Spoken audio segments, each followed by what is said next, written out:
en actions concrètes et en résultats déjà perceptibles.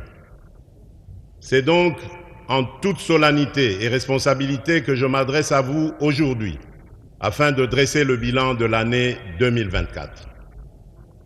Une année où, malgré d'importants défis, nous avons réalisé des progrès notables, accompli des avancées concrètes et démontré une détermination inébranlable à bâtir une République démocratique du Congo plus forte, plus prospère et plus équitable pour tous. Le programme d'action du gouvernement 2024-2028, adopté par cette auguste Assemblée en juin dernier, demeure notre feuille de route. Malgré les secousses de l'économie mondiale et les tensions géopolitiques, notre pays fait preuve d'une résilience exemplaire et s'adapte avec succès aux enjeux contemporains. Notre économie en pleine transformation présente des signes de solidité encourageants. Nous prévoyons cette année une croissance de 6%, un rythme nettement supérieur à la moyenne de 3,8% attendue en Afrique subsaharienne. Ce résultat, en dépit d'un léger ralentissement, témoigne de notre résilience face aux défis globaux et locaux et offre l'opportunité de consolider les bases d'une économie plus diversifiée, durable et tournée vers l'avenir. En parallèle, un accord préliminaire avec le Fonds monétaire international d'un montant d'environ 3 milliards de dollars fortifie notre position face aux enjeux économiques actuels. Je reconnais cependant que l'inflation constitue une préoccupation réelle pour nos concitoyens.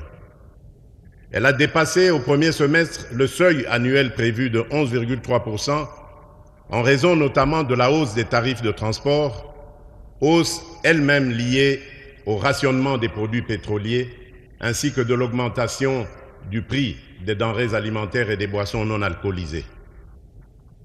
Le franc congolais a également subi une dépréciation de 4,2% par rapport au dollar américain depuis la fin décembre 2023, renchérissant les coûts des biens importés et accentuant ainsi la pression inflationniste. Néanmoins, grâce à une gestion rigoureuse de nos finances publiques et à une étroite coordination entre le gouvernement et la Banque centrale du Congo, nous avons stabilisé le taux de change. Au 27 novembre 2024, nos réserves internationales atteignaient 6,117 milliards dollars américains, couvrant 14 semaines d'importation, renforçant ainsi notre capacité à faire face aux incertitudes économiques. Pour répondre aux besoins urgents de la population et soutenir notre croissance économique, nous avons stabilisé le cadre macroéconomique, amélioré l'environnement des affaires et mobilisé des financements à des conditions plus favorables. Ces avancées ont élargi nos marges de trésorerie et permis au Trésor public de financer des projets structurants. Elles ont également relancé, dans le cadre d'un plan d'action accéléré, le financement de projets d'investissement essentiels, notamment le programme local des 145 territoires, le PDL 145T, des infrastructures et voiries de province, ainsi que le développement urbain de Kinshasa. De plus, l'avenant au contrat minier signé avec le groupement d'entreprises chinoises a débloqué des fonds pour entreprendre d'urgence les travaux de voirie de la ville-province de Kinshasa, dont la construction des rocades, la route Mboudi, aéroport de Ndjili, via Kimwenza et Ndjili Brasserie, ainsi que plusieurs routes d'intérêt national. Parmi ces dernières figurent les axes Mbujimai-Nguba via Mweneditu, Kanyama-Kasese-Kalemi via Manono et Luena, Mbujimai-Kabinda-Kindu-Bukavu-Goma, ainsi que la route d'Akula dans le Grand Équateur.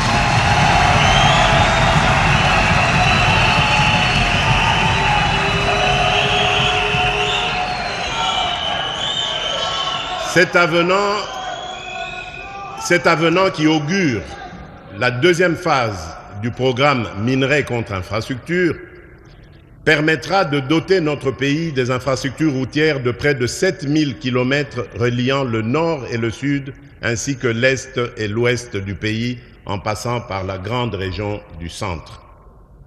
L'implémentation de ce programme dans les années à venir va contribuer à la promotion du marché intérieur, à la création d'emplois, à l'accélération du programme de développement à la base des 145 territoires, bref, à la diversification de notre économie nationale et au renforcement de sa résilience.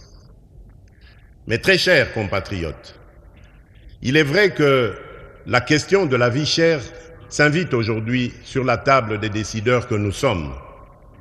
Je tiens cependant à rassurer la population.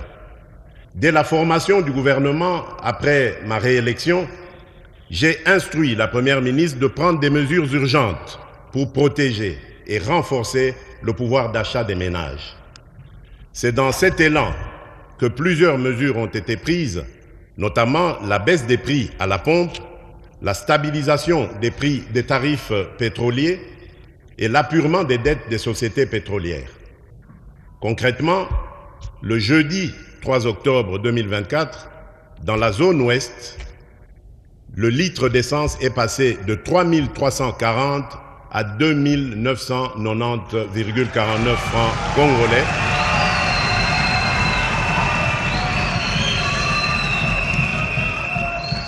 Et celui du gazoil est passé de 3 435 à 2 979,73 francs congolais. Ces ajustements représentent une diminution de 10% sur l'essence et de 13% sur le gazoil, soit une baisse moyenne d'environ 12% sur l'ensemble des produits. Les répercussions sont déjà visibles. D'une part, la consommation de carburant chez SEP Congo a bondi de 45 000 m3 par mois en moyenne à 60 000 m3, soit une hausse de 33%. D'autre part, transporteurs locaux, motocyclistes et chauffeurs de taxi réalisent désormais des économies substantielles sur leurs achats de carburant, tandis que les entreprises bénéficient d'une réduction de leurs dépenses en indemnités kilométriques, libérant ainsi des ressources pour d'autres projets. À la suite de cette baisse des produits pétroliers et dans cet élan visant à protéger et renforcer le pouvoir d'achat de notre population, le gouvernement a engagé des discussions avec les importateurs. Grâce à ces efforts conjugués, nous enregistrons aujourd'hui une baisse de 5 à 11% sur ces produits de base. Ce résultat témoigne de notre volonté inébranlable d'améliorer les conditions de vie de chaque Congolaise et de chaque Congolais.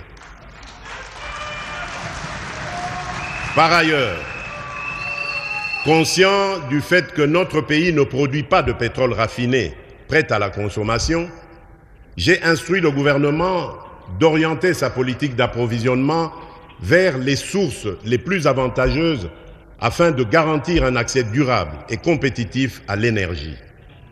Ainsi aussi, pour alléger le fardeau économique qui pèse sur nos concitoyens, sur mes instructions, le gouvernement a suspendu la taxe sur la valeur ajoutée, la TVA, et réduit les taux des droits et taxes et redevances sur 8 produits alimentaires de première nécessité. Par cette action, l'État a choisi de renoncer à une part de ses revenus afin de soutenir directement des millions de Congolais qui consomment ces denrées chaque jour. Ce geste a pour but principal d'alléger le coût de la vie et de favoriser le bien-être de nos concitoyens. Dans un tout autre registre, je voudrais dire particulièrement aux Kinoises et aux Kinois que je partage avec vous la préoccupation des embouteillages quotidiens qui compliquent les déplacements dans la ville,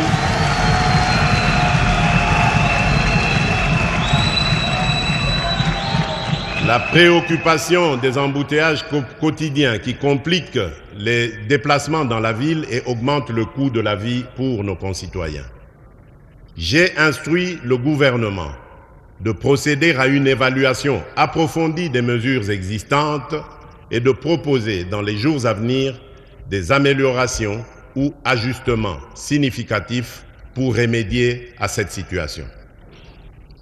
Honorable Président de l'Assemblée nationale, honorable Président du Sénat, honorables députés nationaux et sénateurs, distingués invités, mesdames et messieurs, mes très chers compatriotes, la République démocratique du Congo s'est dotée du plan national stratégique de développement, le PNSD 2024-2028, un cadre ambitieux pour concrétiser la vision de développement du pays à l'horizon 2050.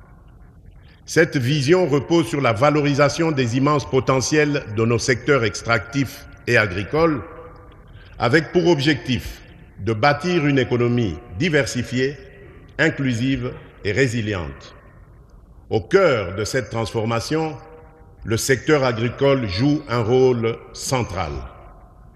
Garantir la souveraineté alimentaire, réduire la pauvreté, créer des emplois et renforcer la stabilité macroéconomique. L'agriculture devient ainsi le levier stratégique pour convertir nos richesses naturelles en prospérité durable, permettant enfin au sol de prendre sa revanche sur le sous-sol.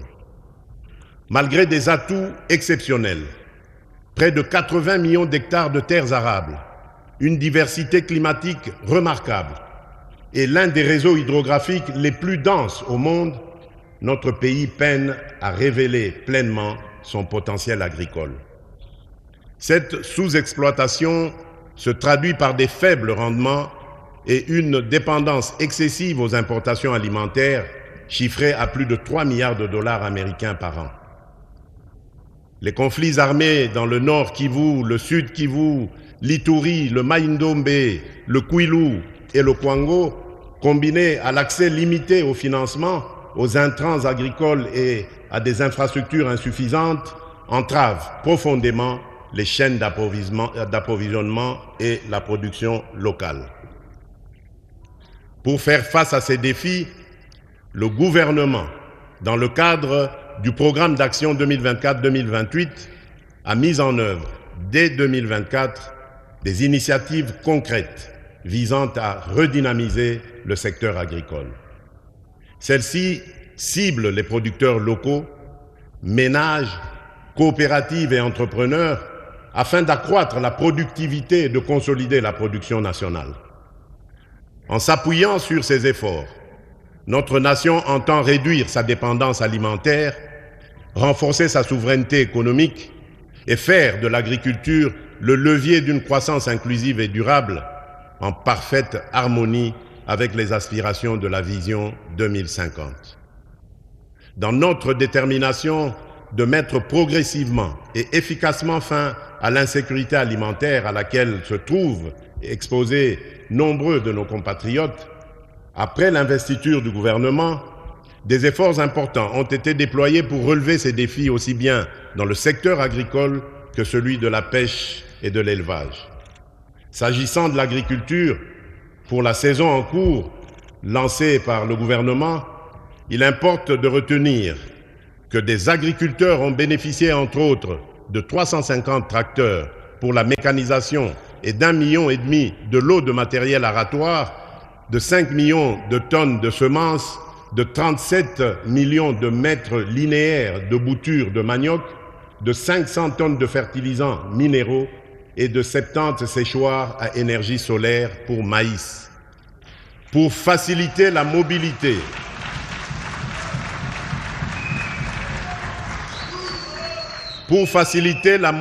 des techniciens et moniteurs agricoles, des motos et des vélos ont été remis afin d'assurer un meilleur encadrement des agriculteurs.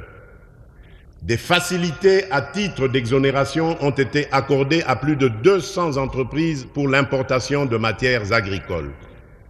Dans ce même élan de soutenir davantage le développement du secteur agricole, il y a lieu de noter que pour la première fois, à travers la loi de finances 2025 que je vais promulguer dans quelques jours, Les crédits alloués à l'agriculture sont accrus et maintenus au-dessus de 11% du budget national, bien au-delà de l'objectif fixé dans le cadre des accords de Maputo. Cet accroissement substantiel de l'allocation des financements publics en faveur du secteur agricole témoigne de notre engagement sans faille à créer les conditions nécessaires au développement de ce secteur hautement stratégique pour notre souveraineté.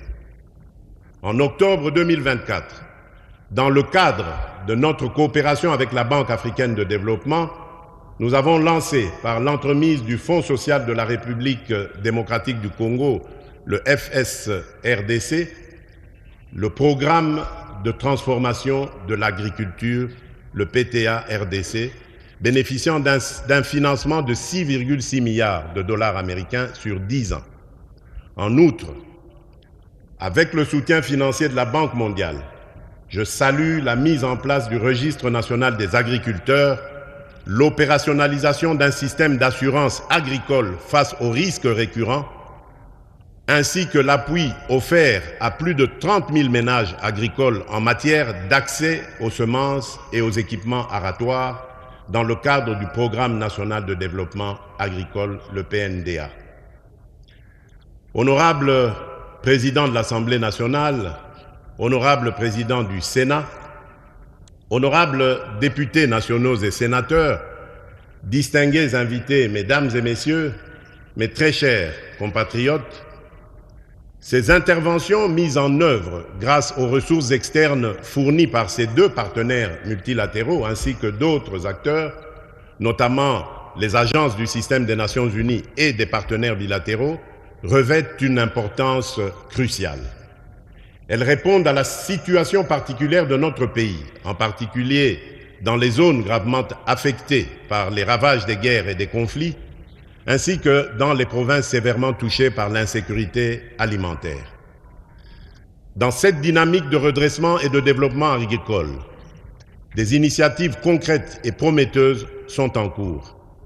Ces efforts s'appuient également sur des expériences réussies, telles que celles menées par le service national à Kanyamakasese, dans la province du Haut-Lomami, qui illustrent le potentiel d'une approche intégrée et collaborative pour renforcer la production agricole nationale.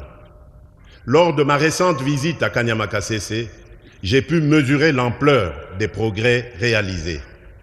Sur ce site, près de 5000 hectares de maïs ont été emblavés durant la campagne agricole en cours et seront récoltés dès le début de 2025. Avec un rendement prévu de 5 tonnes par hectare, c'est environ 25 000 tonnes de maïs qui s'ajouteront aux 2500 tonnes déjà entreposées. De plus, le cheptel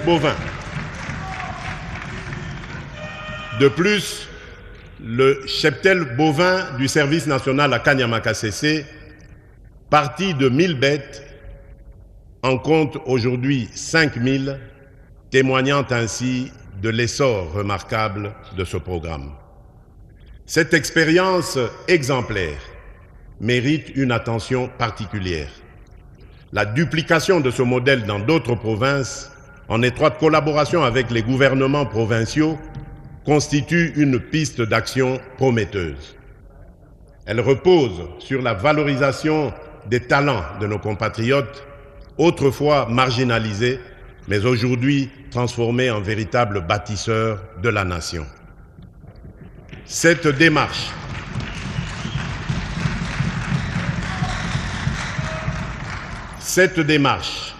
adaptée aux spécificités de chaque région, appelle à une mise en œuvre urgente pour maximiser son impact et répondre efficacement aux défis de notre agriculture. Dans cette même perspective, le gouvernement, avec le concours de mon cabinet, s'est engagé à amorcer la mise en œuvre de l'initiative de développement des agropoles à travers les 145 territoires du pays, ainsi que la promotion des parcs agro-industriels. Ces projets stratégiques, complémentaires aux pôles de développement agro-pastoraux, visent à accélérer la transformation agricole nationale tout en renforçant les bases d'une économie diversifiée. Des travaux préliminaires, notamment la cartographie des sites et les préévaluations, ont déjà été réalisés. La prochaine étape consistera à finaliser les études de faisabilité technique qui sont sur le point d'être lancées. Par ailleurs, le partenariat public-privé sera mobilisé de manière active pour garantir la réussite de ces initiatives. En toute urgence, ces efforts doivent s'appuyer sur un cadre légal et des mesures d'accompagnement adaptées au secteur agricole afin de garantir leur mise en œuvre et leur pérennisation. Concrètement, il s'agit de la promulgation d'ici fin mai 2025 de la loi agricole et de la loi semencière, ainsi que de leurs mesures d'application, de l'établissement du cadastre agricole et des plans d'aménagement et d'affectation des terres, de l'opérationnalisation du Fonds national d'entretien des voies navigables et ferroviaires, de la mise en place d'une base de données unique recensant tous les acteurs du secteur agricole, du renforcement de la coordination grâce à une cohérence accrue entre les projets et programmes agricoles et une synergie renforcée avec les secteurs connexes pour plus d'efficacité et d'efficience. Ainsi, je consacre l'année 2025 au parachèvement de ces réformes afin que la gouvernance agricole permette enfin à ce secteur de libérer pleinement son potentiel. L'autosuffisance alimentaire ne doit plus être un simple slogan, mais devenir une réalité. Nous en avons les moyens.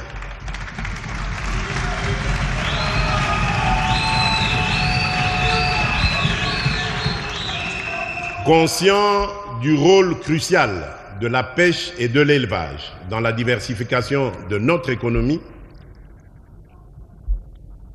et la sécurité alimentaire, le gouvernement s'est également engagé dans des réformes structurantes.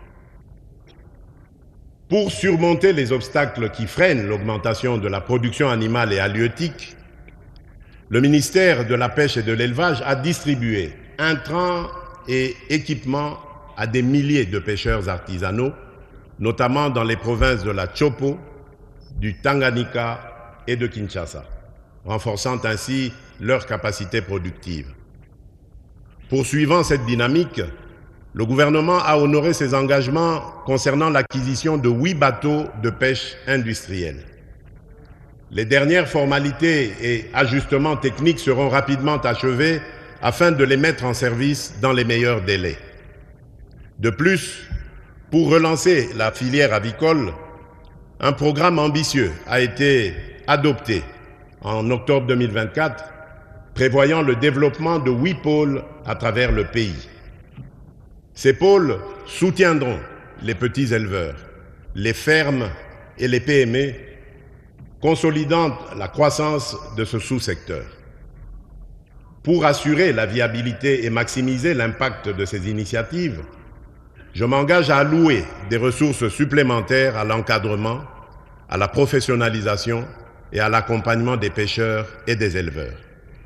Enfin, l'Office national de pêche et d'aquaculture verra ses capacités opérationnelles renforcées afin de mener à bien sa mission au service de notre nation. Honorable Président de l'Assemblée nationale, honorable Président du Sénat, honorables députés nationaux et sénateurs, distingués invités, Mesdames et Messieurs, mes très chers compatriotes, le développement de notre secteur agricole ne se réalisera pleinement que si les conditions indispensables sont réunies dans les zones rurales. À ce titre, l'accélération de la mise en œuvre du programme de développement local des 145 territoires constituera une priorité majeure en 2025. Dans ce cadre, le projet de loi des finances 2025, soumis à l'examen du Parlement, prévoit des ressources substantielles pour des investissements stratégiques.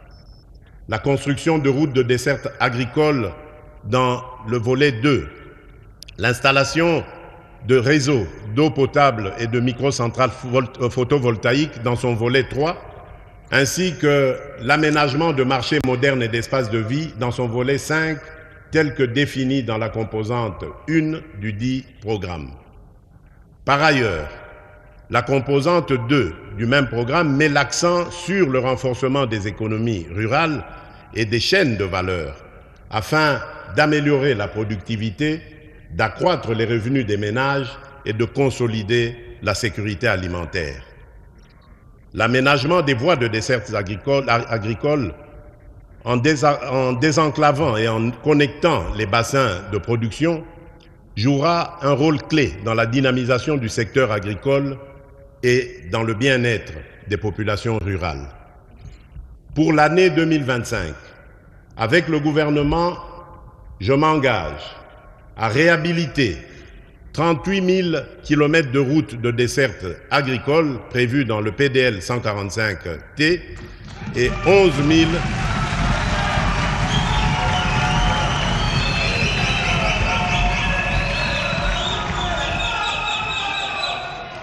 11 423 km de routes prioritaires supplémentaires en un an, en déployant des brigades routières dans chaque province pour un entretien régulier.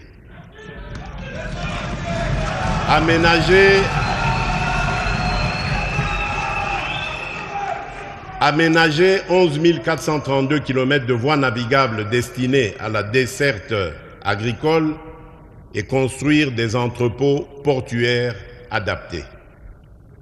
Honorable Président de l'Assemblée nationale, Honorable Président du Sénat, honorables députés nationaux et sénateurs, distingués invités, Mesdames et Messieurs, mes très chers compatriotes, un pays qui investit est un pays qui croit en son avenir.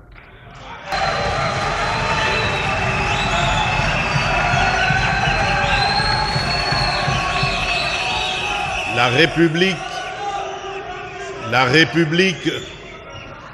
République démocratique du Congo s'inscrit pleinement dans cette dynamique. Je tiens à souligner l'importance de nos projets structurants qui, pas à pas, façonnent notre destin. Ils transforment nos ambitions en réalisations concrètes et insufflent espoir et confiance à chaque Congolaise et à chaque Congolais. Dans la zone économique spéciale de Maluku, une nouvelle usine de fabrication de carreaux et de faïence a ouvert ses portes. Saphir Ceramics DRC SA, puisque c'est d'elle qu'il s'agit, bâtit, grâce à un premier investissement de 40 millions de dollars, crée plus de 1000 emplois directs et des milliers d'emplois indirects tout en dynamisant l'économie locale. Désormais, nous produisons chaque jour 50 000 mètres carrés de carreaux de qualité à prix compétitif, mettant fin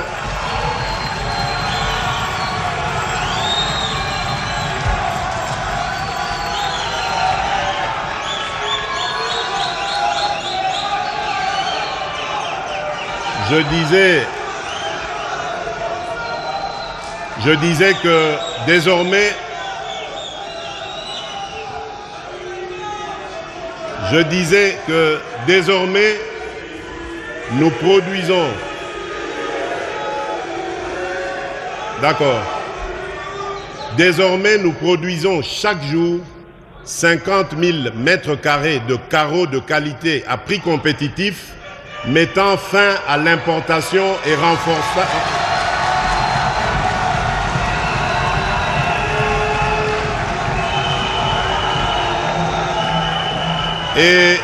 et renforçant ainsi la fierté de consommer congolais. À proximité de là, Varom Beverages RDC SARL, franchise de Pepsi Cola, a lancé la production de boissons gazeuses avec une capacité de 1,2 million de bouteilles par jour. Un premier investissement de 66 millions de dollars bientôt suivie d'une seconde phase de 46 millions de dollars dans les 6 prochains mois, a permis de créer 530 emplois à ce jour. Cette nouvelle unité génère non seulement des emplois et des recettes fiscales, mais nourrit également la fierté de consommer des produits made in Congo. Et que dire de la relance de la mine de zinc de Kipushi par Kiko? Fort d'un investissement de 923 millions de dollars, ce projet illustre parfaitement notre ambition du réveil du Congo comme un géant au cœur de l'Afrique. Chaque mois,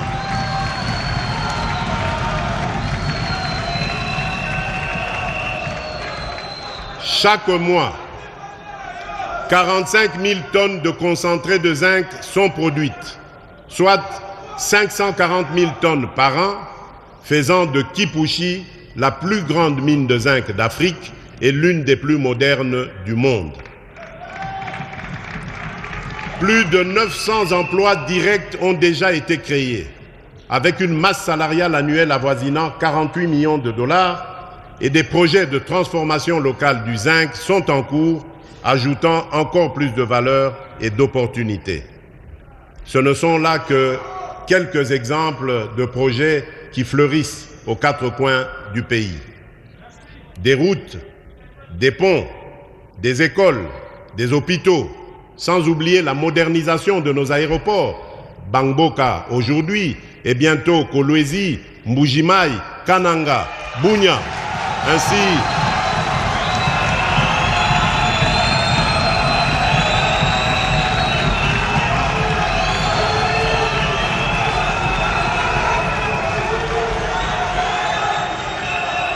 je disais, des routes, des ponts, des écoles, des hôpitaux, sans oublier la modernisation de nos aéroports, Bangboka aujourd'hui, et bientôt Kolwezi, Mbujimai, Kananga, Bunia, ainsi que le balisage et l'électrification de l'aéroport de Kalemi.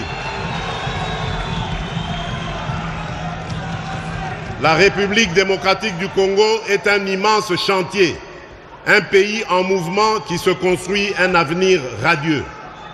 Mesdames et messieurs, ce n'est que le début. Notre belle République démocratique du Congo poursuit sa marche en avant et l'avenir nous réserve encore de nombreux succès et autant de raisons d'être fiers.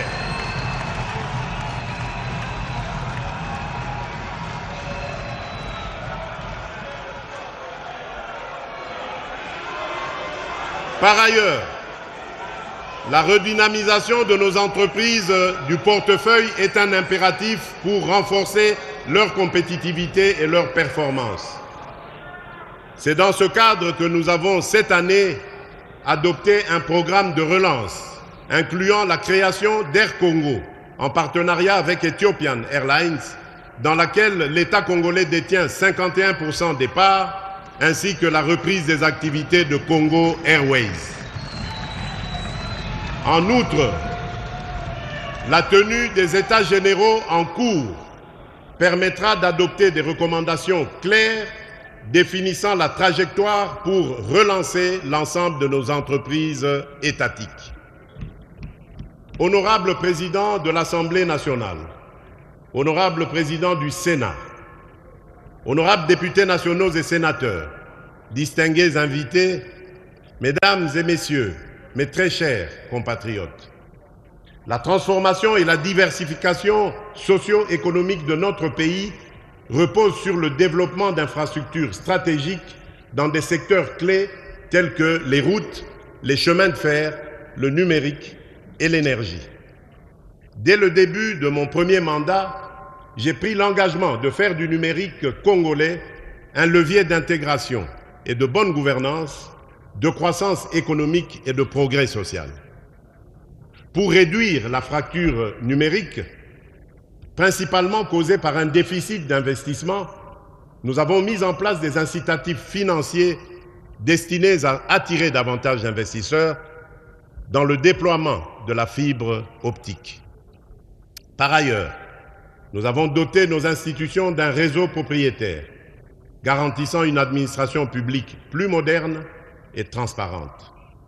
De plus, nous avons décidé d'intégrer systématiquement la pose de la fibre optique dans tous les projets de construction et de réhabilitation des routes à travers le pays. À l'horizon 2030, cette initiative permettra à la République démocratique du Congo de se doter de réseaux à large bande interconnectant les grandes régions de notre pays.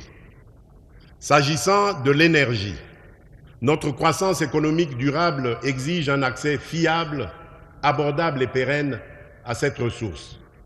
Elle demeure le moteur de la transformation des matières premières, le socle de l'innovation technologique et un facteur clé de la compétitivité de nos entreprises.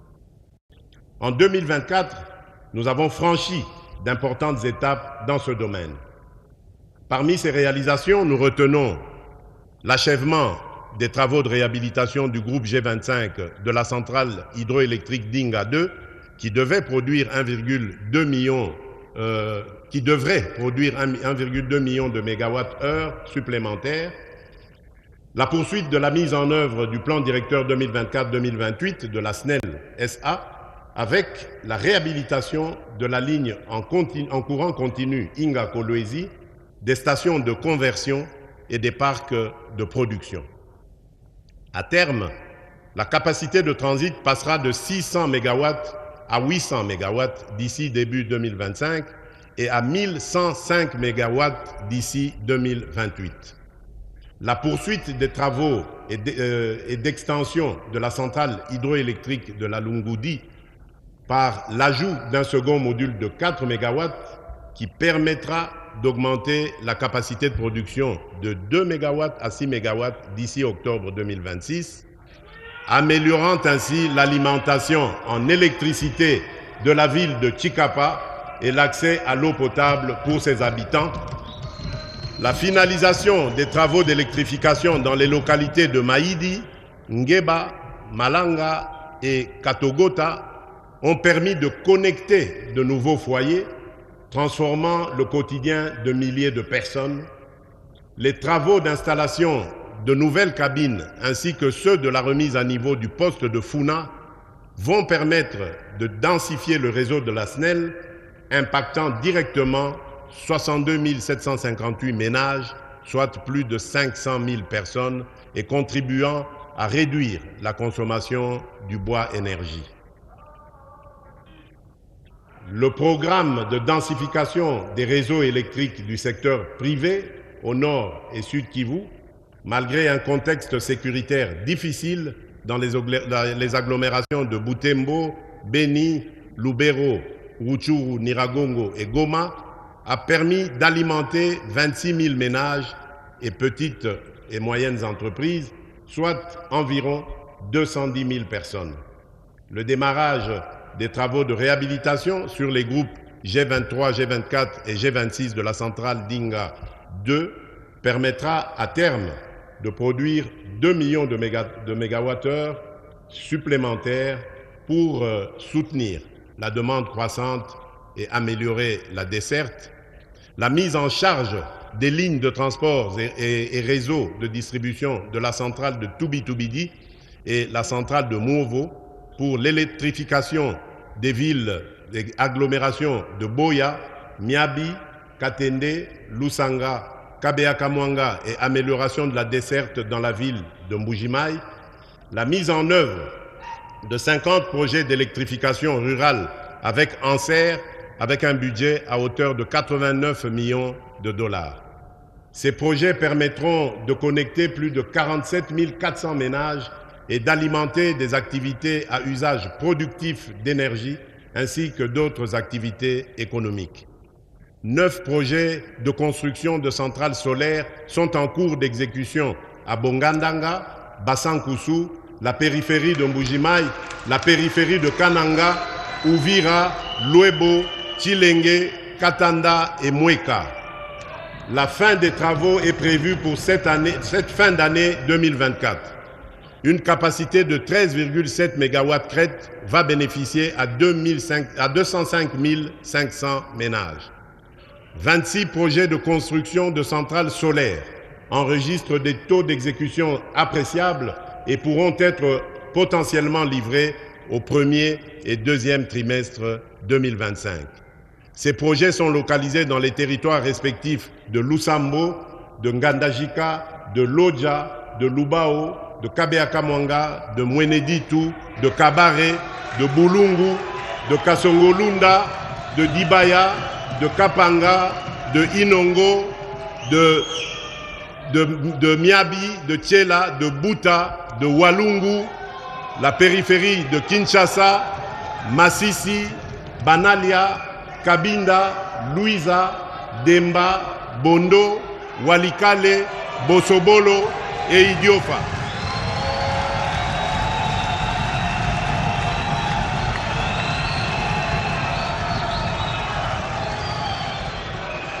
Pour une capacité de 15,9 MW qui vont bénéficier à plus de 238 875 ménages.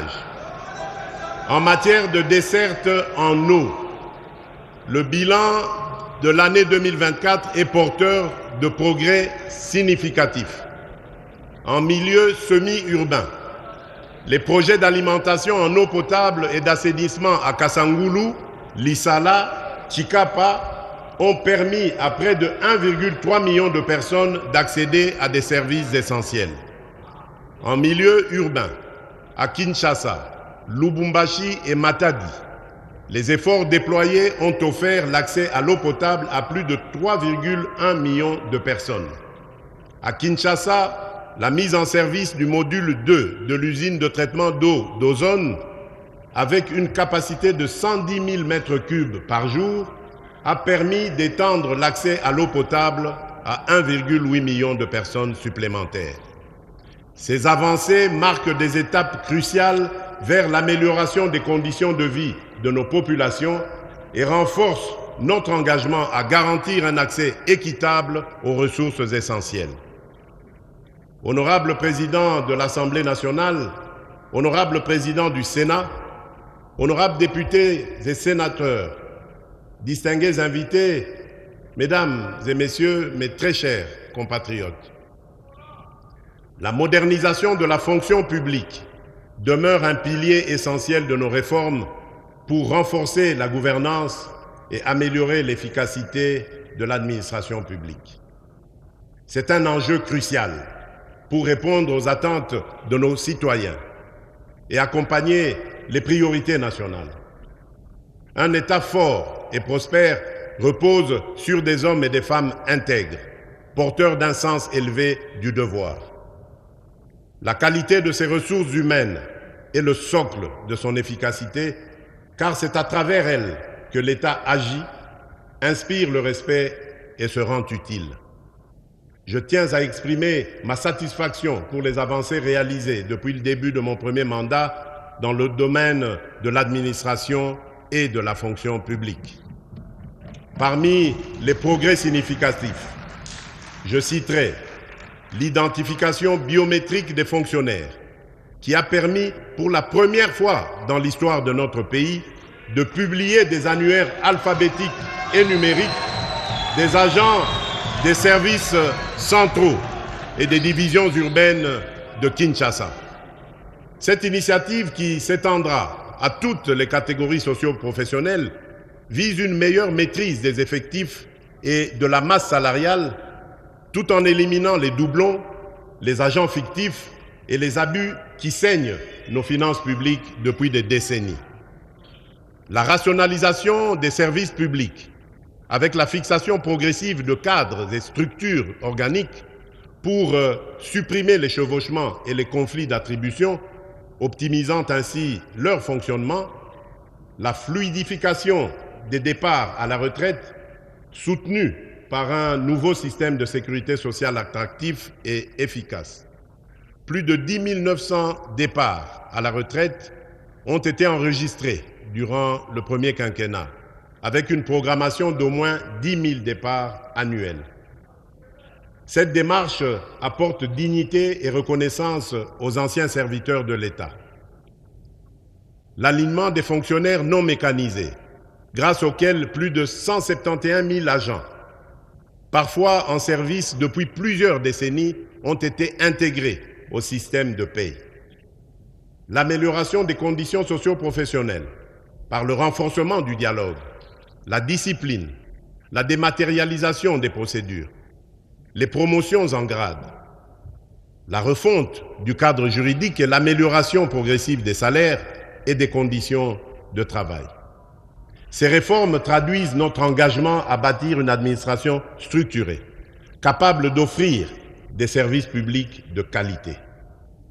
La prochaine étape consistera à mettre en place une nouvelle politique salariale, juste et équitable, garantissant à chaque agent, où qu'il se trouve, un salaire digne et en adéquation avec sa catégorie d'emploi et ses mérites. Aucune discrimination, aucune inégalité manifeste ne devra subsister. Honorable Président de l'Assemblée nationale, honorable Président du Sénat, honorables députés nationaux et sénateurs, distingués invités, mesdames et messieurs, mes très chers compatriotes.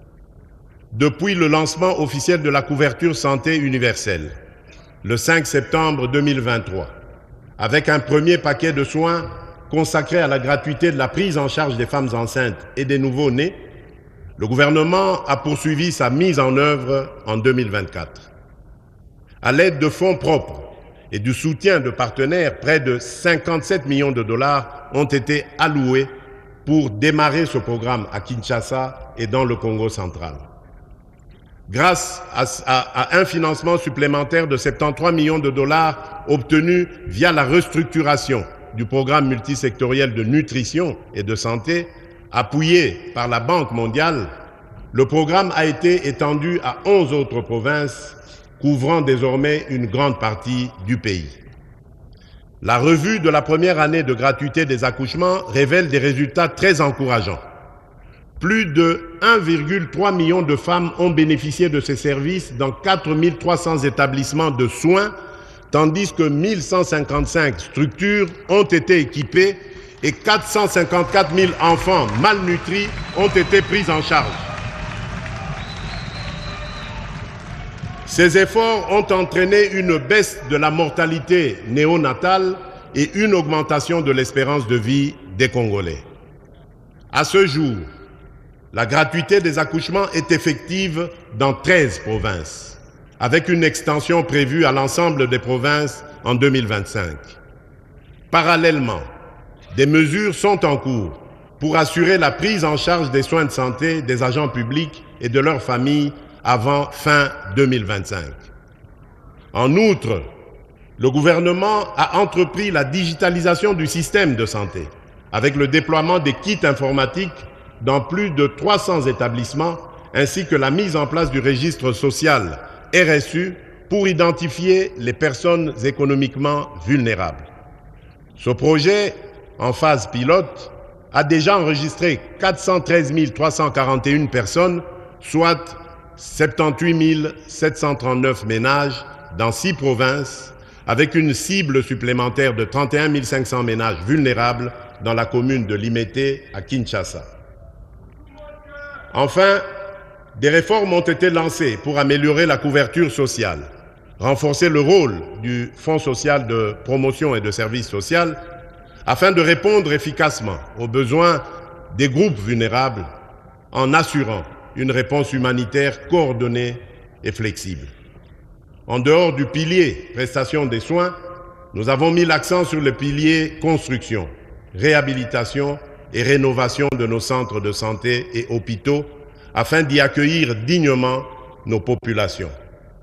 À titre illustratif, nous avons construit l'hôpital général de Kinshasa, désormais appelé le centre hospitalier universitaire Renaissance de Kinshasa, d'une capacité totale de plus de 2500 lits, faisant de cet établissement l'un des plus grands hôpitaux d'Afrique centrale, ainsi que la modernisation de celui de la Mouya à Mbujimaï, avec 10 bâtiments nouvellement construits. Dans le volet réhabilitation, nous avons rénové et moderniser l'hôpital Jason Sendwe de Lubumbashi, entre autres. De plus, dans le cadre du programme de développement local des 145 territoires, nous avons déjà finalisé la construction de 300 centres de santé répartis sur toute l'étendue du territoire national, dont celui de Mutoa, en périphérie de la ville de Kalemi, déjà équipé, que j'ai personnellement réceptionné lors de mon itinérance dans la province de Tanganyika.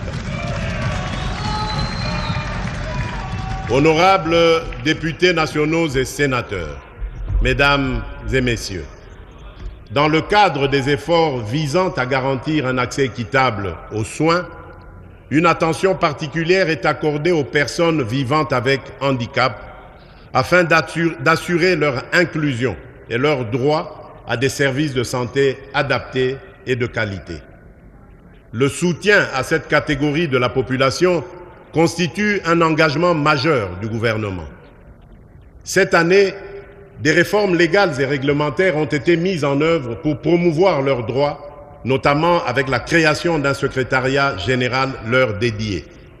Cela a permis le recrutement de 2000 agents, dont 60% sont des personnes vivant avec handicap ou issus de groupes vulnérables. Par ailleurs, le Fonds national d'appui à l'autonomisation et à l'accessibilité des personnes vivantes avec handicap a été opérationnalisé. Ce fonds finance des projets visant à renforcer leur autonomie et à lutter contre la pauvreté sur l'ensemble du territoire national. En complément, le gouvernement a débuté l'application d'une des résolutions des États généraux de l'enseignement supérieur et universitaire consistant à réduire les frais académiques pour les étudiants en situation de handicap. Concernant le pilier ressources humaines, au cours de cette année, le gouvernement a poursuivi les efforts en vue de la mécanisation et l'alignement du personnel de santé. En effet, à l'issue de l'atelier résidentiel de Bibois, nous sommes parvenus notamment à l'alignement à la prime de risque pour le 4e trimestre de l'exercice budgétaire en cours de plus de 1000 médecins, 500 agents administratifs, 1500 infirmiers, 50 dentistes, 20 médecins physiciens, 100 vétérinaires, 100 pharmaciens et 700 autres professionnels de santé. Le réajustement salarial de 5157 agents promus en grade, le paiement du second palier de 35% des indemnités de transport et de logement aux médecins, la poursuite des promotions en grade pour tous les agents de santé éligibles, garantissant ainsi une reconnaissance de leur mérite, la régularisation des situations administratives des personnes concernées en vue d'une meilleure gestion. Tout ceci s'ajoute aux efforts déjà consentis en vue de l'amélioration des conditions sociales des prestataires des soins de santé de notre pays, avec un cumul de près de 40 000 alignés, dont plus de 10 000 médecins. Il convient de noter également que depuis mon accession au pouvoir, le respect de nos engagements, notamment en termes de paiement des fonds de contrepartie des vaccins de routine pour les enfants de moins de 5 ans, se situant environ à 16 millions de dollars américains chaque année, contribue à la baisse de la mortalité des enfants sur l'étendue du pays. En termes de perspectives dans le secteur de la santé, en lien avec l'atteinte des objectifs de développement durable, la priorité sera accordée à l'extension de la gratuité de la maternité et la prise en charge du nouveau-né sur l'ensemble des 26 provinces. Il en sera de même pour le démarrage du paquet de soins de base qui concernera les policiers, les militaires et les fonctionnaires ainsi que leurs dépendants pour, à terme, couvrir l'ensemble de la population. Le gouvernement s'engage également à doter chaque province d'un hôpital de référence afin de mettre un terme aux déserts médicaux.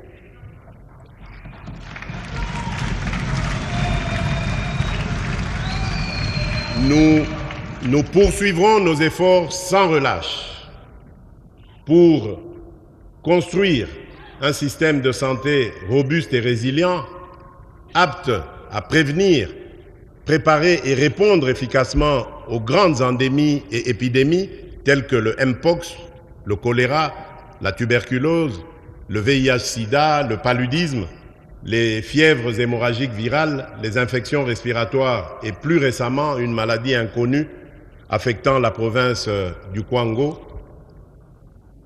Nous nous engageons aussi à investir dans la production locale de médicaments, de vaccins et d'autres intrants de santé afin de mieux gérer les crises récurrentes, réduire notre dépendance aux importations massives et créer, ce faisant, plusieurs milliers d'emplois pour notre jeunesse.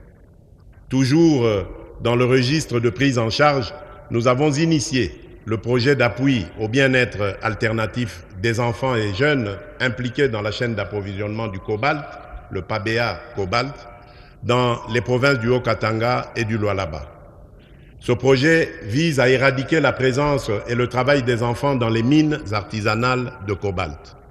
À ce jour, 13 587 enfants ont été réinsérés socialement sur les 16 845 identifiés en février 2022 dans les sites miniers artisanaux, soit un taux de réinsertion de plus de 80%.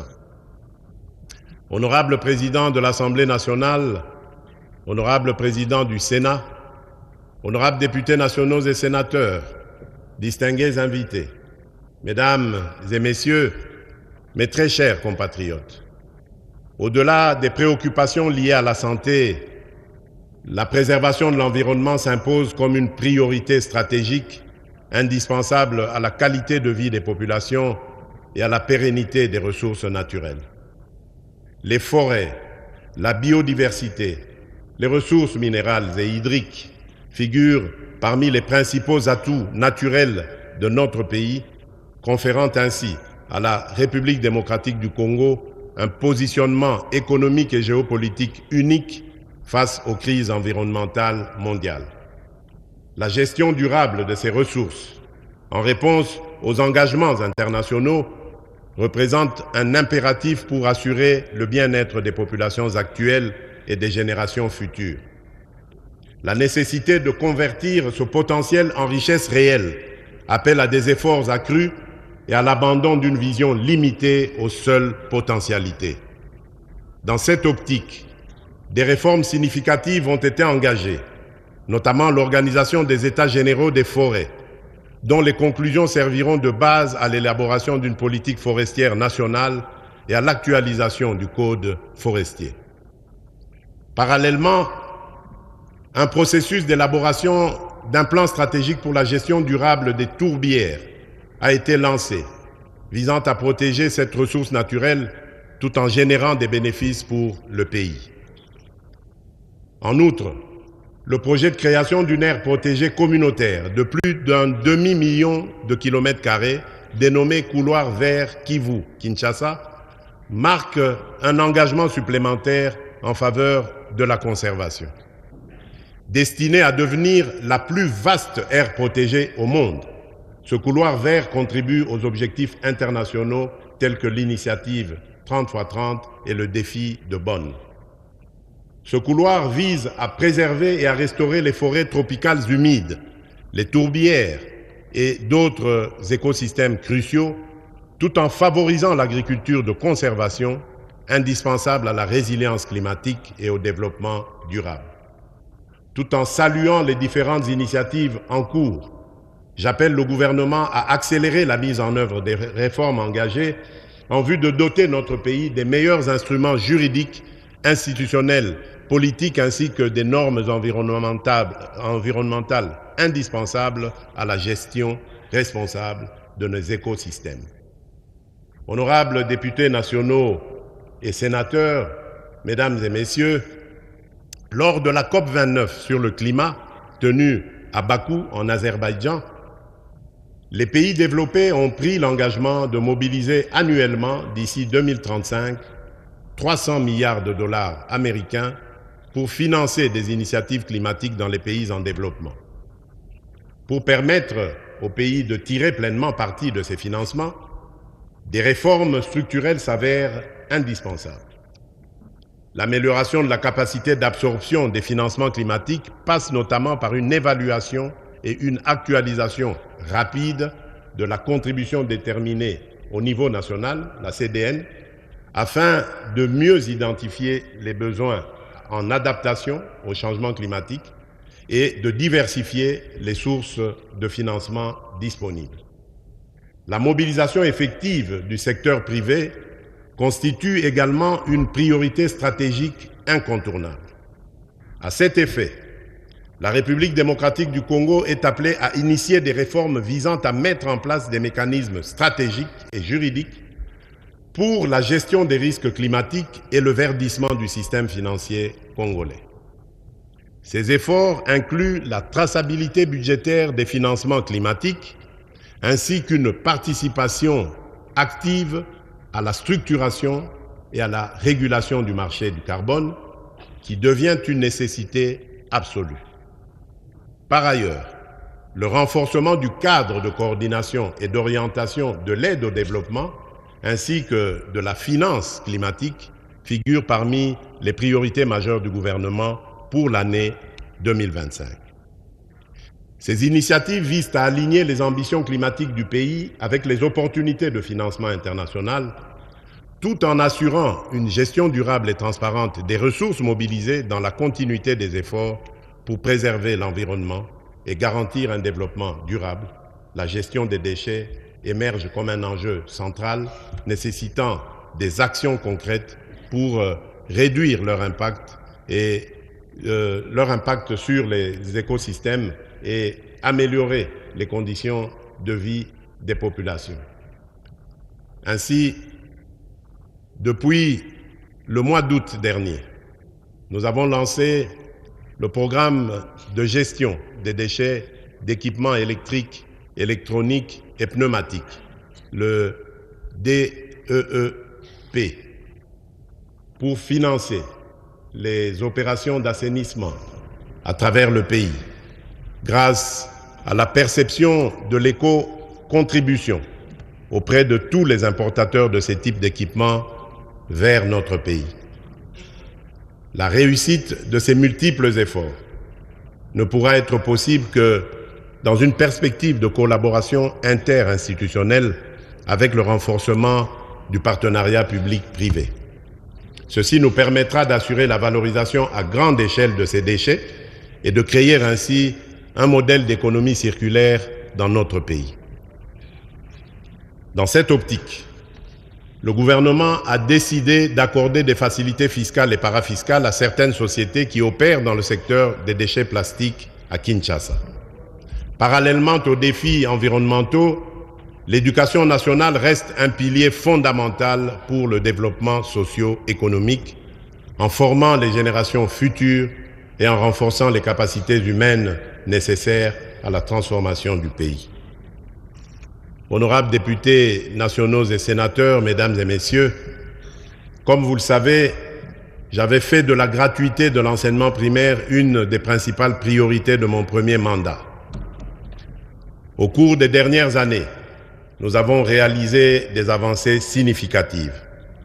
La prise en charge à ce jour par le Trésor public de 279 145 enseignants nouvelles unités, aussi bien au niveau maternel, primaire que secondaire, ainsi que le personnel des bureaux gestionnaires, témoigne à suffisance notre détermination à améliorer notre système éducatif. C'est à ce même titre que le gouvernement a organisé au mois d'août dernier des assises de la commission paritaire gouvernement-ban syndical de l'éducation nationale et nouvelle citoyenneté à Bibois, afin d'assurer l'assainissement du fichier paie et l'identification des enseignants non payés dans le but de déterminer l'enveloppe salariale devant être projetée au cours de l'année 2024-2025. Tous ces paris gagnés méritent d'être consolidés afin d'assurer l'amélioration des conditions socio-professionnelles des enseignants ainsi que les infrastructures scolaires. Dans le cadre des efforts visant à renforcer le système éducatif, le gouvernement a intensifié son engagement en faveur de la science et de l'innovation, donnant un nouvel élan au développement national à la suite du conclave du génie scientifique congolais. Parmi les actions majeures entreprises cette année figurent l'organisation et l'institutionnalisation du Forum du génie scientifique congolais, destiné à promouvoir l'excellence scientifique et l'innovation, l'opérationnalisation du Fonds national de la recherche scientifique et de l'innovation technologique, visant à soutenir les projets de recherche et les initiatives innovantes, la création de l'incubateur de génie scientifique congolais, chargé d'accompagner les chercheurs, inventeurs et innovateurs dans la maturation de leurs résultats de recherche, le lancement des travaux de construction du premier centre public de radiothérapie et de radiopharmacie en partenariat avec l'Agence internationale de l'énergie atomique. Ces initiatives marquent une étape décisive dans la valorisation du potentiel scientifique et technologique de la RDC au service du développement durable. Honorable Président de l'Assemblée nationale, honorable Président du Sénat, honorables députés nationaux et sénateurs, distingués invités, mesdames et messieurs, mes très chers compatriotes, malgré les progrès réalisés dans plusieurs domaines, la question sécuritaire demeure un défi majeur. Notre pays reste confronté à des rébellions persistantes, dont l'agression de l'armée rwandaise et des terroristes du M23 qui entravent la stabilité nationale, le développement et l'amélioration des conditions de vie de nos concitoyens. Ces ennemis de la République continuent d'occuper une partie des territoires de Rutshuru, Masisi, Nyiragongo et Lubero, provoquant un afflux massif de déplacés internes. Aujourd'hui, près de 7 millions de Congolais vivent loin de leur foyer, faisant de notre pays l'un des pays les plus touchés au monde par ce drame humanitaire. Je tiens à réaffirmer que nos efforts pour leur porter assistance et protection ne faibliront pas. Grâce à la détermination de nos forces armées et au soutien de la communauté de développement de l'Afrique australe, la SADC, nous avons repoussé les agresseurs et leurs supplétifs qui comptaient sur une victoire facile et immédiate.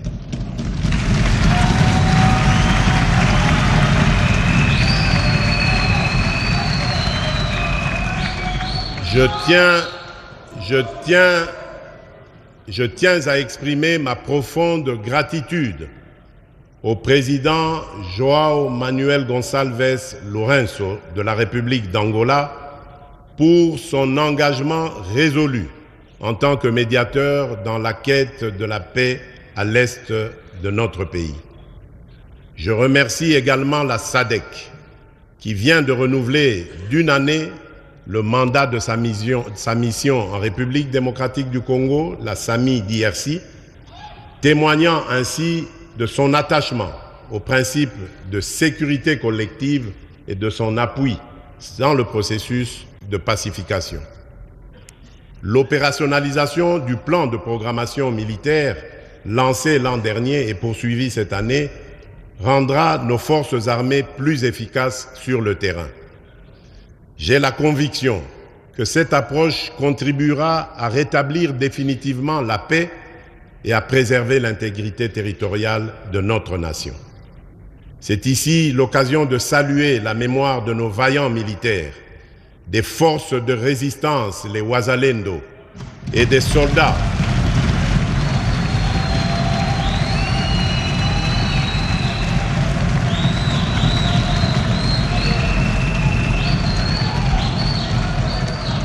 C'est ici l'occasion de saluer la mémoire de nos vaillants militaires, des forces de résistance, les Wazalendo, et des soldats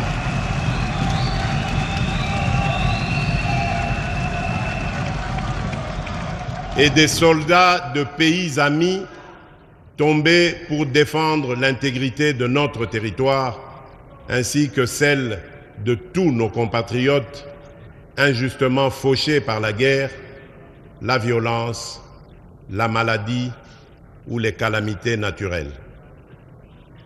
En leur honneur, je vous invite à vous lever et à observer un moment de recueillement.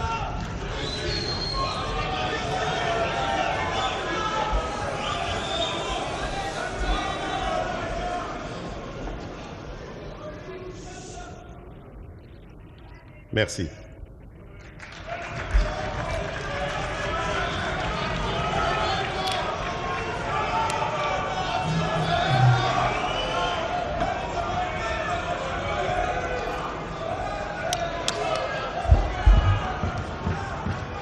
Honorables députés nationaux et sénateurs, mesdames et messieurs, au-delà des déplacements massifs de population provoqués par la guerre, un phénomène alarmant s'observe. Le dépeuplement progressif de certains territoires stratégiques, suivi de leur repeuplement par des populations étrangères implantées par le Rwanda. Cette dynamique soulève des enjeux majeurs en termes de souveraineté nationale, d'équilibre démographique et de cohésion sociale, nécessitant une réponse urgente et coordonnée. S'agissant de l'état de siège, j'ai instruit Madame la Première ministre de procéder à l'évaluation sur le terrain des mesures de son assouplissement décidées l'année passée. Des décisions appropriées seront prises au regard des recommandations issues de la dernière mission interinstitutionnelle effectuée dans les provinces du Nord Kivu et de l'Ituri, du dispositif transitoire et graduel de l'état de siège. En ce qui concerne le banditisme urbain, particulièrement le phénomène Kuluna, je suis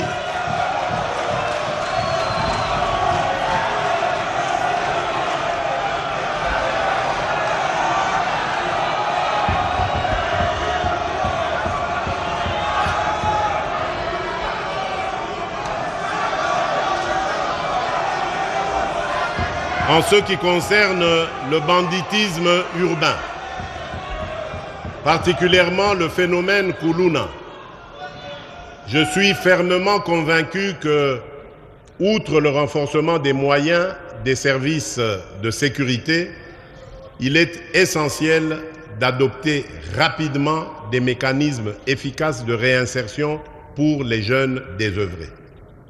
Une plus grande rigueur dans la répression des actes criminels en conformité avec notre législation s'avère également primordiale. À cet effet,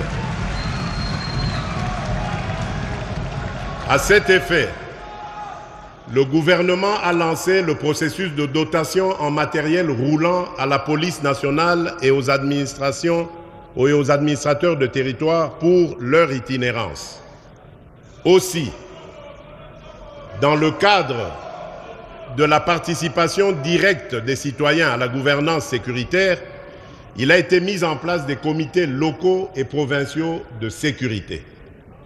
Ce processus a déjà permis l'élaboration pour la ville de Kinshasa des plans locaux de sécurité dans les communes de Kisenso, Matete, Bumbu, Lingwala, Ngaba, alors que ceux des communes de Makala, Kimbanseke, Njili, Selembao, Massina sont en cours d'élaboration.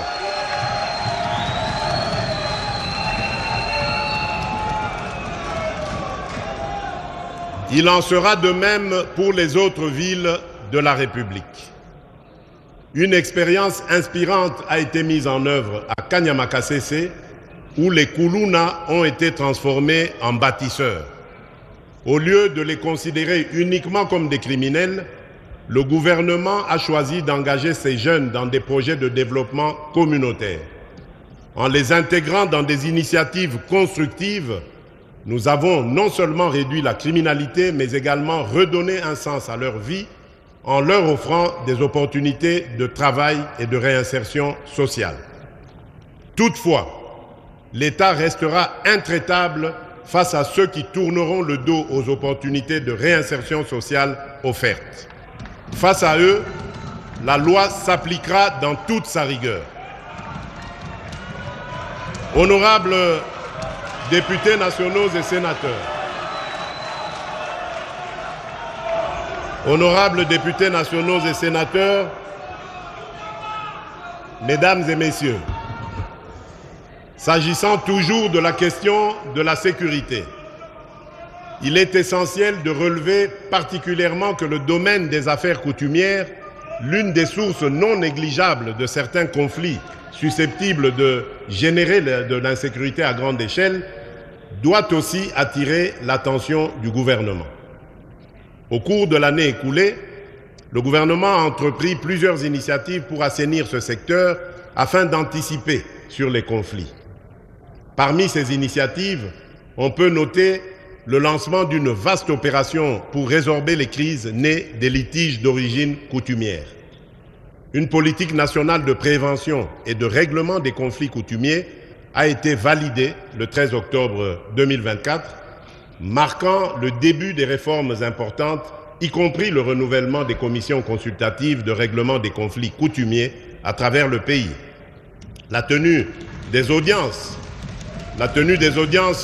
foraines à Kinshasa les 4 et 5 novembre 2024 et à Goma le 14 novembre 2024 pour traiter les conflits coutumiers et communautaires.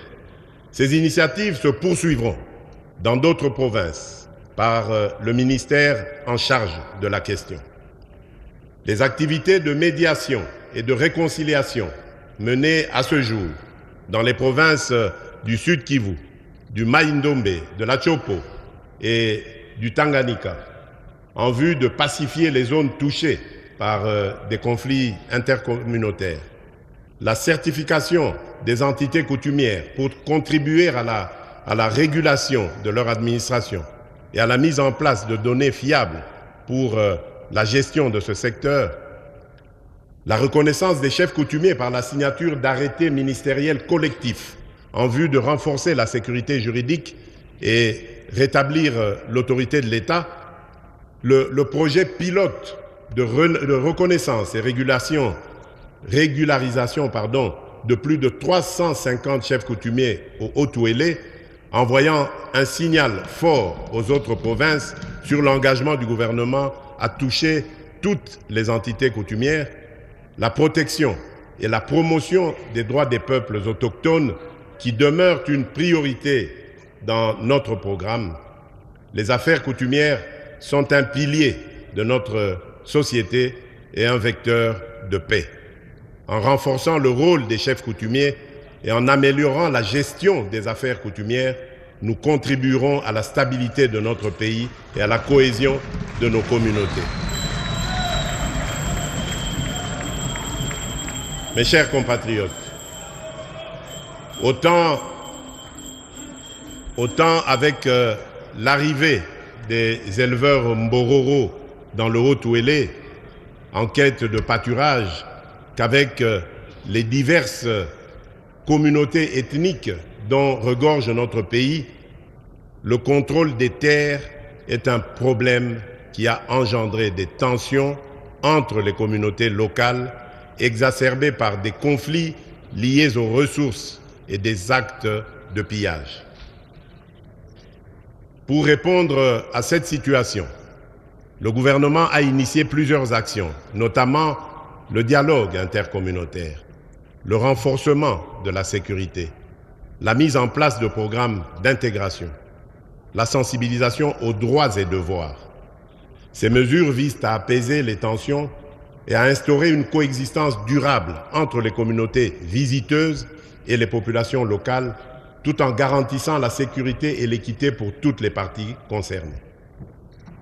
Honorable Président de l'Assemblée nationale, Honorable Président du Sénat, honorables députés et sénateurs, distingués invités, Mesdames et Messieurs, mes très chers compatriotes, l'un des leviers essentiels pour assurer efficacement la sécurité des personnes et de leurs biens, tout en protégeant les investissements et en favorisant la croissance économique, est la justice. Fidèle aux dispositions de notre Constitution et épaulé par nombre de nos compatriotes qui œuvrent souvent au péril de leur vie, je n'ai jamais ménagé mes efforts pour instaurer un véritable état de droit. Nous partageons l'objectif de disposer d'un appareil judiciaire solide, apte à mettre fin à l'impunité et à garantir l'égalité de tous devant la loi.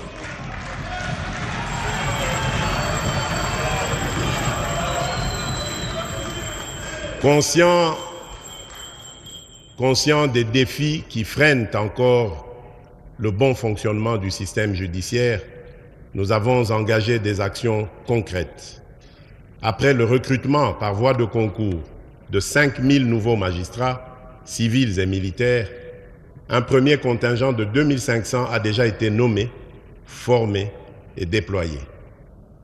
Un processus est déjà entamé pour la prochaine vague. Face à l'ampleur des enjeux et dans le but de fédérer tous les acteurs autour de notre quête d'un véritable état de droit, nous avons soutenu la réorganisation des états généraux de la justice. Les recommandations qui en sont issues guideront des réformes structurelles profondes comme l'amélioration des conditions de travail et de la gestion du personnel judiciaire, la construction d'infrastructures juridiques et pénitentiaires respectueuses des droits humains, le renforcement de la discipline au sein de la magistrature et l'intensification de la lutte contre l'impunité. Honorable Président de l'Assemblée nationale, honorable Président du Sénat, honorables députés nationaux et sénateurs, distingués invités, Mesdames et Messieurs, mes très chers compatriotes, face aux défis sécuritaires persistants, la diplomatie joue un rôle crucial en mobilisant le soutien international, en renforçant les partenariats régionaux et en plaidant pour des solutions durables aux crises qui affectent le pays. Elle devient un levier indispensable pour appuyer les efforts nationaux et promouvoir la paix et la stabilité dans la région. Cette année, la République démocratique du Congo s'est affirmée sur la scène internationale en tant qu'acteur incontournable, résolu à défendre ses intérêts et à promouvoir des partenariats durables au service de notre développement.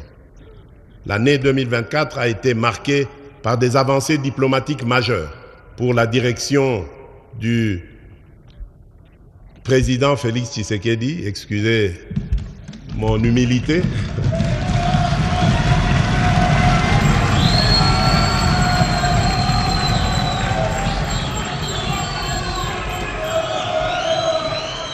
Reflétant l'engagement de la République démocratique du Congo à promouvoir ses intérêts stratégiques sur les scènes régionales, continentales et internationales.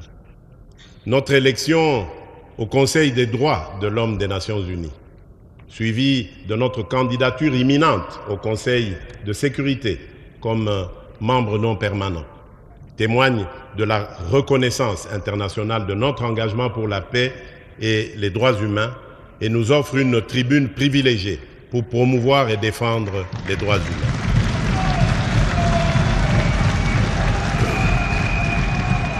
La présentation officielle de notre candidature à un siège non permanent au Conseil de sécurité de l'ONU témoigne de notre détermination à assumer davantage de responsabilités au sein de la gouvernance mondiale.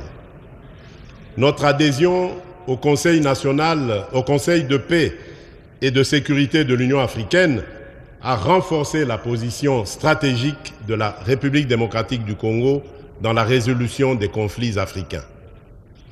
En ce qui concerne la MONUSCO, l'adoption d'un plan progressif de retrait priorisant le Sud Kivu, le Tanganyika et l'Ituri marque une nouvelle étape pour une sécurité nationale pleinement assurée. Au Tchad, la médiation conduite par notre pays a favorisé un processus électoral inclusif et le retour des opposants politiques, consolidant ainsi notre rôle de catalyseur de paix en Afrique.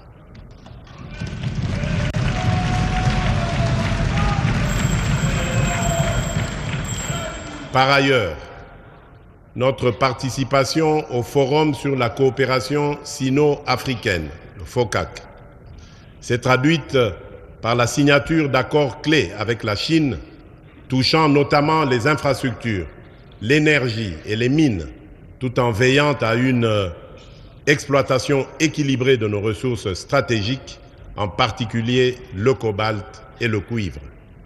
Enfin, la conclusion d'un protocole d'accord multilatéral pour le développement du corridor de Lobito, reliant la République démocratique du Congo, l'Angola et la Zambie, ouvrira de nouvelles perspectives de connectivité régionale et stimulera nos échanges économiques. Ces accomplissements ne sont pas de simples distinctions. Ils reflètent notre ambition de participer activement à la construction d'un monde plus juste et plus solidaire. Nos partenariats militaires avec les Nations Unies, notamment à travers la MONUSCO, visent à garantir une transition sécuritaire ordonnée et durable. Par ailleurs, la présidence congolaise du Conseil de paix et de sécurité de l'Union africaine a permis de plaider pour une vision panafricaine de paix et de solidarité. Honorable président de l'Assemblée nationale, honorable président du Sénat, honorables députés nationaux et sénateurs réunis en congrès, mes chers compatriotes, dans le cadre des efforts pour renforcer la cohésion sociale et promouvoir le développement humain, les secteurs de la culture, du genre, de la jeunesse, des sports et du tourisme occupent une place essentielle parce que contribuant à l'épanouissement des citoyens et à la valorisation des richesses de notre pays. En inscrivant la création de plus d'emplois en priorité de mes engagements pour le second quinquennat, mon ambition était d'ouvrir très largement le champ d'opportunités à la main-d'œuvre locale, essentiellement composée de jeunes.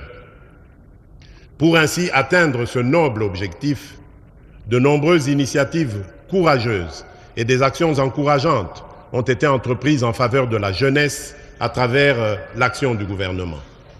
Il y a lieu de noter la mécanisation de plusieurs jeunes parmi les agents nouvellement alignés à la paye en 2024 dans le cadre du programme de rajeunissement de l'administration publique et de la magistrature.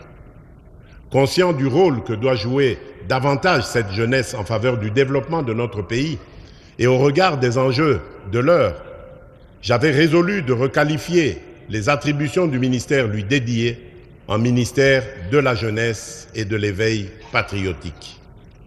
Loin d'être une simple indication, cette attribution exprime ma volonté de donner à la jeunesse la place qui est la sienne, notamment dans la préservation de l'intégrité territoriale et le respect des droits des citoyens. Chers jeunes, dire non aux sollicitations des ennemis de notre nation, dénoncer des complices de la souffrance imposée à notre peuple par nos agresseurs et barrer la route aux manipulateurs, c'est ça même le sens de l'éveil patriotique.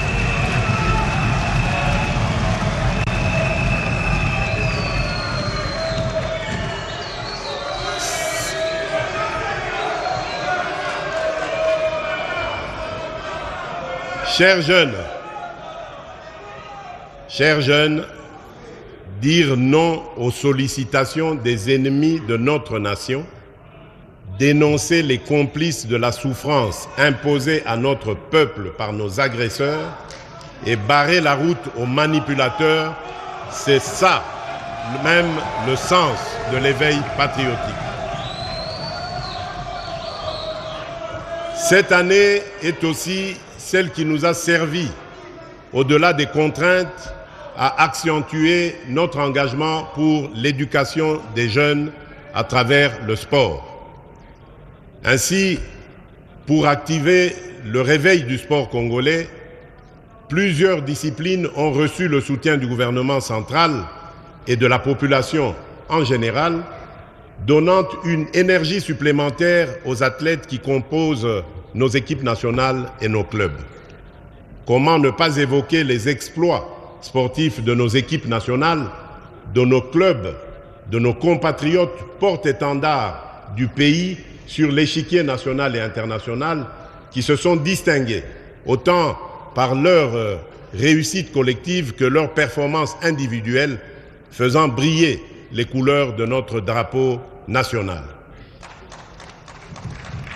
En obtenant des instances internationales, l'organisation à Kinshasa de plusieurs compétitions régionales, comme la 26e édition du championnat d'Afrique des Nations de handball senior dames, nous avons obtenu l'inscription de notre pays sur la liste des nations africaines aux grandes ambitions sportives.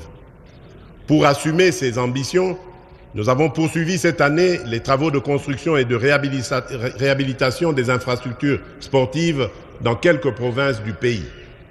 L'inauguration prochaine du Centre culturel et artistique des pays d'Afrique centrale à Kinshasa, grâce à notre coopération avec la Chine, positionne le pays comme un hub régional de la créativité. Un espace dédié à l'expression, à la formation, à l'innovation et aux échanges entre créateurs de tous les pays de la sous-région et du continent dans son ensemble, ainsi que ceux de la diaspora. Mes chers compatriotes, depuis mon accession à la magistrature suprême, j'ai fait de la protection des droits de l'homme et de la lutte contre les violences basées sur le genre une priorité nationale. Cette année, malgré les tentatives de dénigrement de nos détracteurs visant à affaiblir notre position sur la scène internationale, des progrès significatifs ont été réalisés. Parmi les avancées concrètes figure l'installation de centres intégrés offrant les services multisectoriels pour une prise en charge holistique des victimes dans plusieurs provinces, l'actualisation de la base de données pour mieux documenter et traiter les cas d'abus, ainsi que la poursuite de la campagne Tolérance zéro contre les violences sexuelles et l'impunité.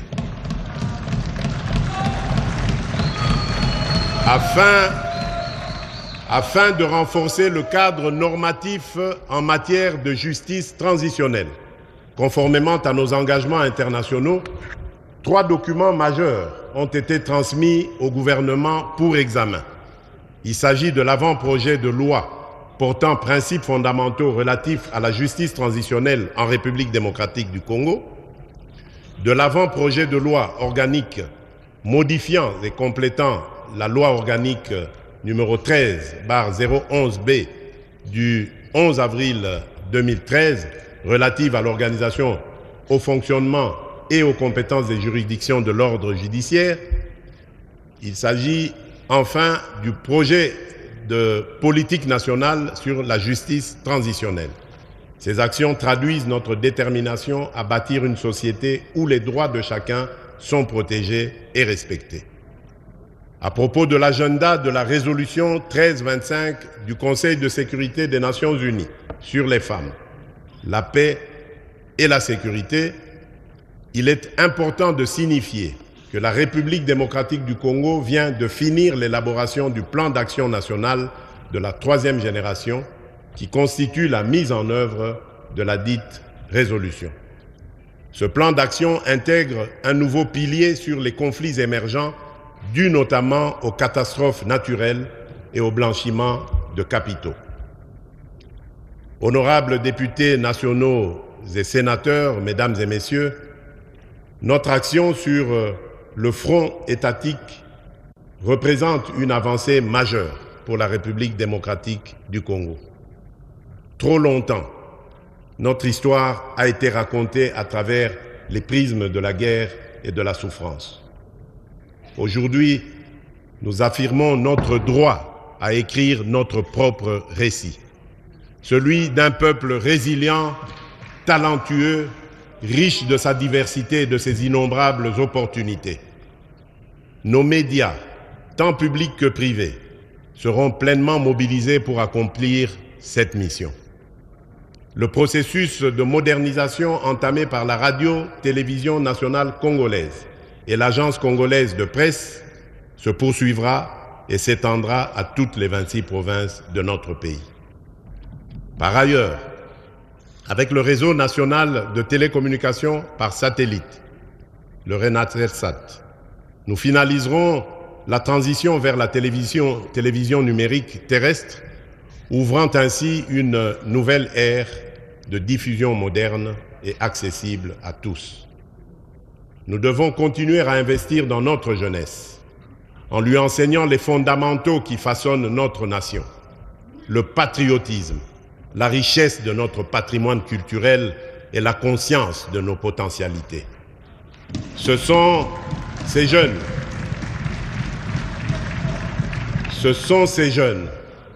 nos éclaireurs, qui porteront demain le récit inspirant de notre pays. Par ailleurs, face à la menace croissante des fake news, nous poursuivrons la mise en œuvre des réformes du secteur des médias et de la communication, conformément à l'agenda établi lors des États généraux de la communication et des médias. L'Union nationale de la presse du Congo, revitalisée, et le Conseil supérieur de l'audiovisuel et de la communication, le CESAC, travailleront ensemble pour garantir un paysage médiatique professionnel, libre et démocratique. Enfin, le front médiatique s'harmonise avec les fronts diplomatiques, judiciaires et militaires pour protéger une image forte, positive et unifiée de notre pays. Nous restons fermement engagés, car maîtriser notre récit et notre image est une condition essentielle de notre souveraineté, de notre dignité et de notre prospérité collective.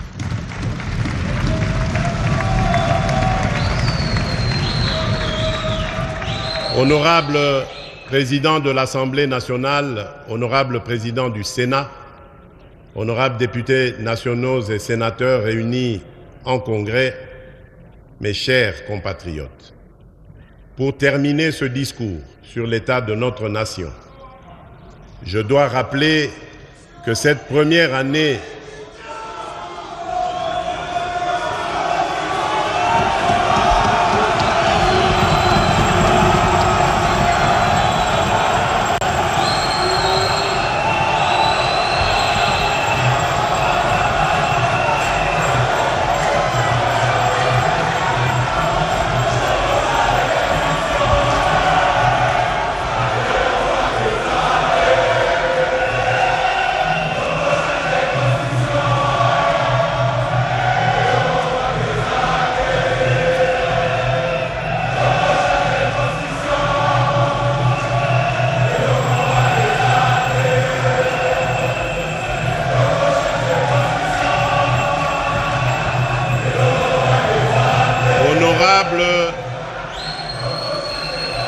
Honorable Président de l'Assemblée nationale, Honorable Président du Sénat, Honorables députés et sénateurs réunis en congrès, Mesdames et Messieurs, distingués invités, mes très chers compatriotes, pour terminer ce discours sur l'état de la nation, je dois rappeler que cette première année de mon nouveau mandat a été marquée par un démarrage raté, ou plutôt retardé, j'allais dire, notamment en raison du temps nécessaire mis pour la désignation de la Première ministre et la mise en place des institutions conformément aux prescrits de notre Constitution. Ces délais, bien que contraignants, étaient indispensables pour respecter les échéances et les procédures fondamentales de notre démocratie. Cependant, cette situation nous invite à une réflexion commune. Il est peut-être temps d'engager une réflexion nationale sur une réforme constitutionnelle.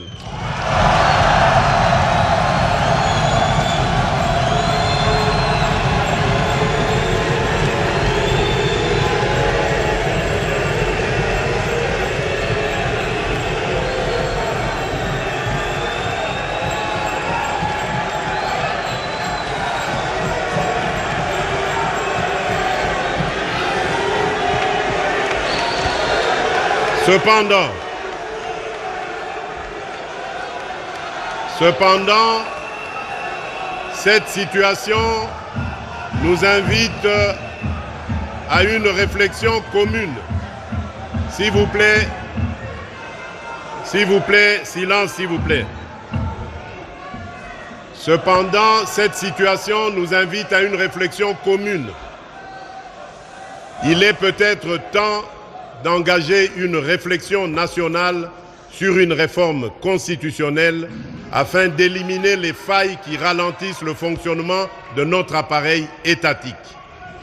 Cette démarche consiste uniquement à lancer une initiative visant à inviter nos compatriotes à une réflexion sincère pour bâtir un cadre institutionnel plus adapté aux réalités et aux aspirations de notre peuple.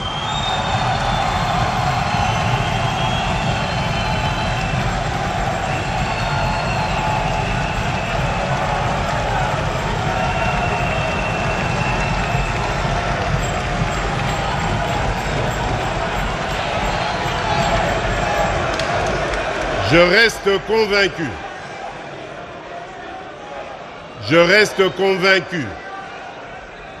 que malgré les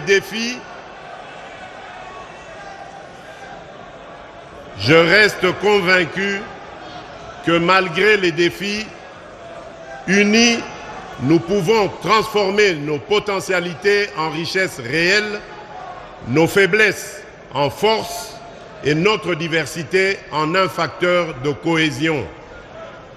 À tous, je voudrais redire, tout est possible à celui qui rêve, ose et n'abandonne pas.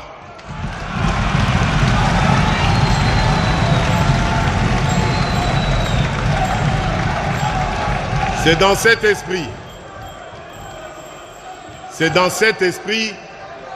que je réaffirme mon engagement indéfectible à servir la République démocratique du Congo et son peuple. Que vive la République démocratique du Congo, que Dieu bénisse la République démocratique du Congo et son peuple.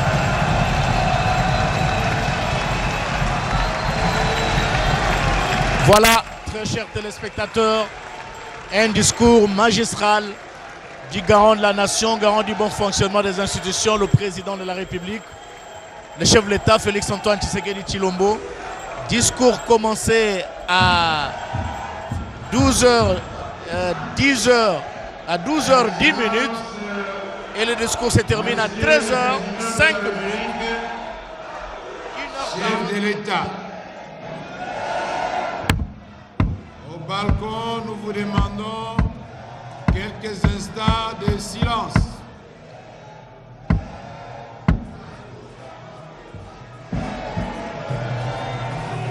Prochainement, nous prendrons des mesures conformes au règlement intérieur. Et ceux qui chantent doivent cesser.